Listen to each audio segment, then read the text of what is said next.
Hi, my name is Mary, and today we're going to talk about box pleats.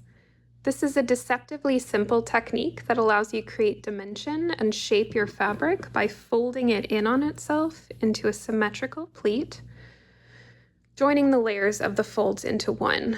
You can see the results of this technique on the back of my chassis jacket here.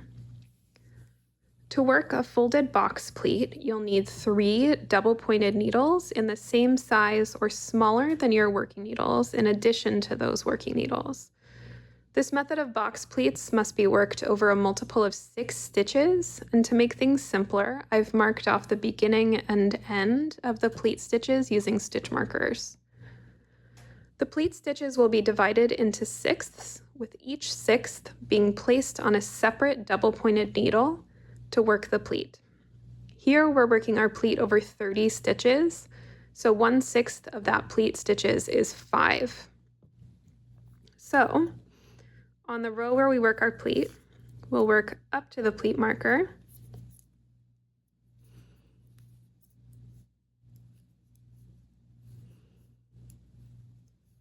and then remove it. And then what we're going to do is we're going to slip the next 5 stitches on the left needle to one double-pointed needle.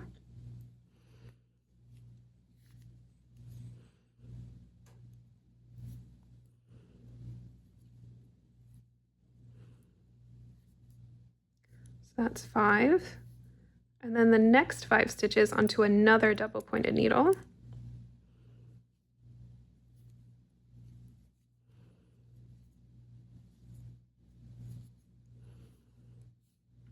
And then a further 5 stitches onto a third double-pointed needle.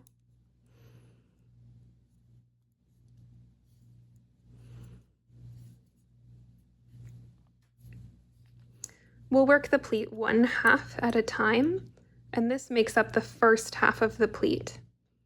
Now we'll do kind of a fiddly maneuver of folding the double-pointed needles onto each other so that they're parallel. So we're going to rotate the second double-pointed needle 180 degrees so that it lies behind the first one with the wrong sides together. So we may have to cross over our points a little bit to get that to work.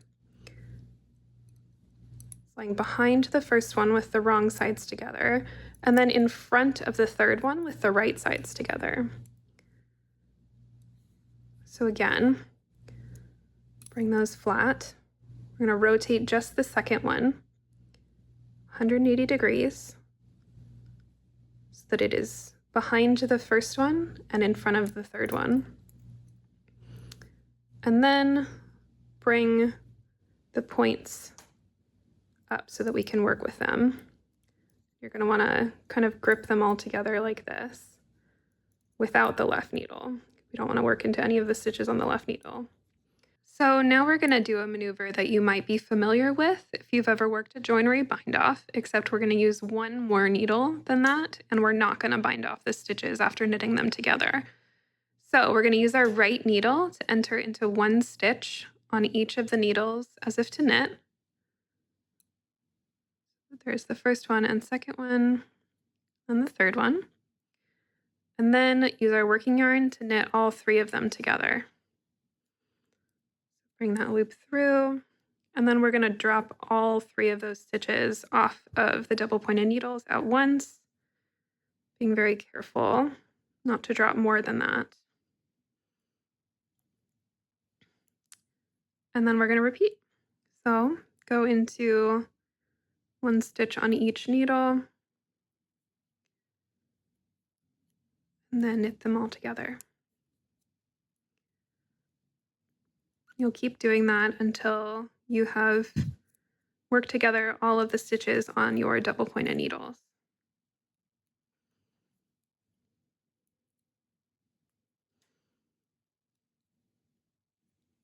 So we're going into all 3 here,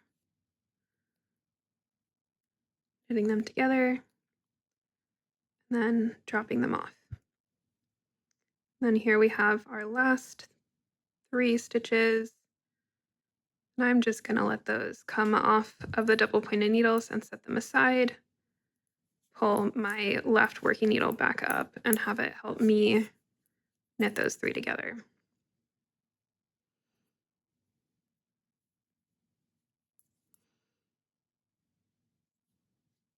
So here you can see the first half of our pleat and the 3 layers of fabric that have been folded together from the front and then from the back.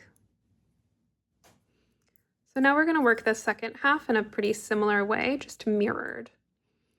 So we'll put the other half of the pleat stitches onto double pointed needles. So 5 onto a first double pointed needle.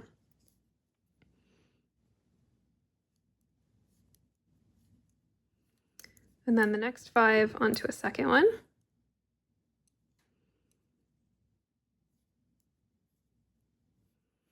And then the last 5 onto the third one.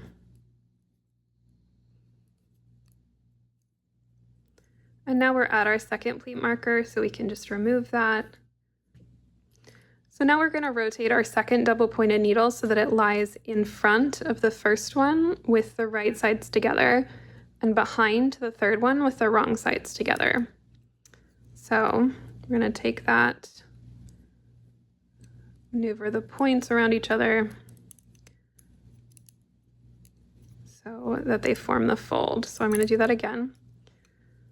Rotate the second one so that it's in front of the first one with the right sides together, behind the third one with the wrong sides together, and now they're all parallel. And then scooch up the stitches onto the tips, not too far though.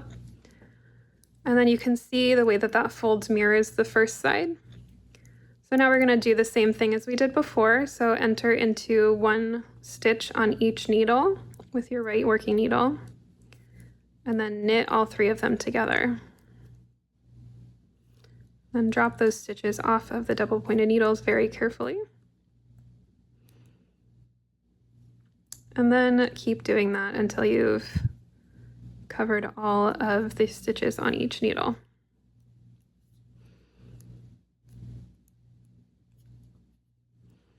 We're just sandwiching these together so that they form 1 layer.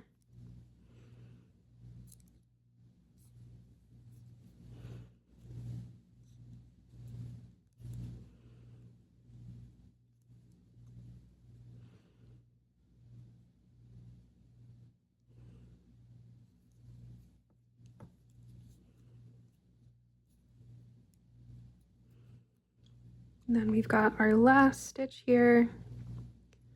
If you want, like I said before, you can scooch the double pointed needles out and just use your right needle or your left needle, or you can keep them on there until you're done knitting them together and then just set all 3 aside.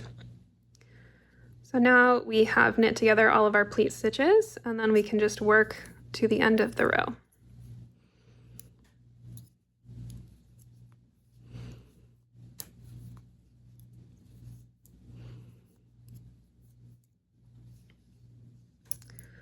So here's what the pleat looks like finished. It's a little bit softer right now, but you can get it a lot crisper by using steam or wet blocking. So now your folds are secured, joined into 1 layer going forward.